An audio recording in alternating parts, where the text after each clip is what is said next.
নমস্কার, কেমন আছেন আপনারা? আমি শুভশ্রী, কলকাতা থেকে। শুভশ্রীর সংসারে আপনাদের অনেক অনেক স্বাগত। আশা করি সবাই ভালো আছেন। আজ 23শে জানুয়ারি, ঘড়িতে এখন বেলা 12টা মতন বাজে। তো আমরা সবাই নিচে নেমে এসেছি, কারণ জানেন আজকে একজন আমাদের বাঙালি বীর পুরুষের জন্মদিন। হ্যাঁ, আমাদের নেতাজির জন্মদিন। আমাদের কেন বললাম, খুব কাছের লাগে ওনাকে। বাঙালি তো, আর খুব গর্ববোধ হয়।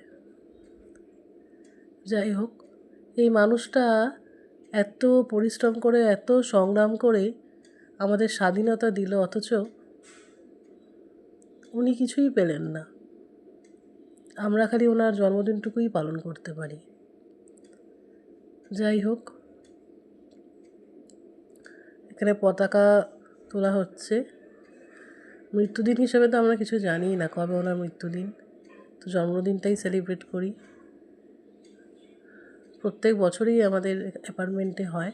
কেউ কেউ জানেন, আর কিন্তু তারপরে একটা থাকে দুর্গাপুজো সাংস্কৃতিক করতে তো অনুষ্ঠান, চারটিখানি ব্যাপার চলুন নয়। দেখি সেগুলো। 7-8 দিনের পুজো। উনি জেলারের কাছে গেলেন পারমিশন নিতে। জেলার বললেন এটা কি করে সম্ভব, জেলে কি করে পুজো সম্ভব? তখন উনি বলেছেন না, আমি করব। ঠিক আছে, শিউলি শরতের দুধ ওনার মাথা থেকে এই বুদ্ধিটা আসেন, বা উনি বলতে পারেন ওনার পক্ষেই সম্ভব।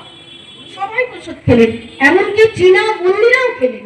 জেলের বাইরে হাজার হাজার লোক, তারা জেলের বাইরে নেতাজি পুজোর ধূপের গন্ধ নিতে এসেছে।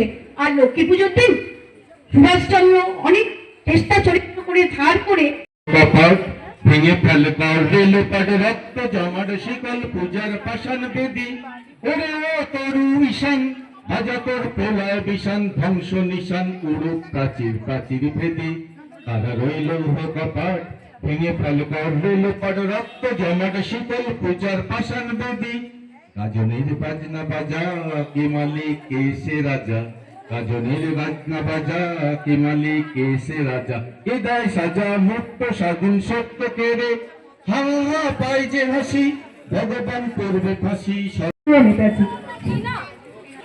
প্রিয় নেতাজি, তোমাকে অনেক দিন ধরে চিঠি লিখবো ভাবছিলাম, কিন্তু কিছুতেই আর হয়ে উঠছিল না। আজ কোনো একটা ঘটনা নিরিখে তোমাকে চিঠি লিখতে বসলাম। ছেলেবেলা আমাদের দোতলার ড্রয়িং রুমে তোমার ছবি, জন্মদিনে পেতাম বই, সেখানেও তুমি, বাবার গল্পে তোমার বীরত্ব। দেখতে দেখতে শুনতে শুনতে ক্রমে আমিও তোমার ভক্ত। বাবা বলতেন ইন্ডিয়ায় আরেকজন নেতাজির দরকার ছিল, মা গাইতেন বীর সুভাষের মহান দেশ। বাবা বলতেন ছেলেটাকে ওরা শেষ করে দিল। ঠান্ডার চোখে তখন আচলের খুন। এসবের মধ্যে বড় হয়ে ওঠা আমিও তেমন একটা ঘোরের মধ্যে থাকতাম। ভাবতাম পারতে, তুমি সব পারতে, যদি আর একবার একবার আমাদের মধ্যে তোমাকে পেতাম। আজ উত্তর 40 আমার একই ভুল, তুমি পারতে। কেননা দেশের মাটিতে দেশপ্রেমের মতো অনুষ্ঠানটা হয়ে যাবার পর আমাদের এখানে আঁকার প্রতিযোগিতা শুরু হয়। বয়স নির্ধারণ করে দেওয়া হয়, বয়স হিসাবেই আঁকার প্রতিযোগিতা হয়। সেদিন আমার শরীরটাও ভালো ছিল না, একটু জ্বর জ্বরও ছিল। আর বন্ধুরা, আপনারা সবাই বলবেন যে আমার ভিডিওগুলো কেমন লাগছে। গলার অবস্থা বুঝতে পারছেন তো, খুবই খারাপ। সবাই ভালো থাকবেন, সুস্থ থাকবেন, দেখা হবে পরের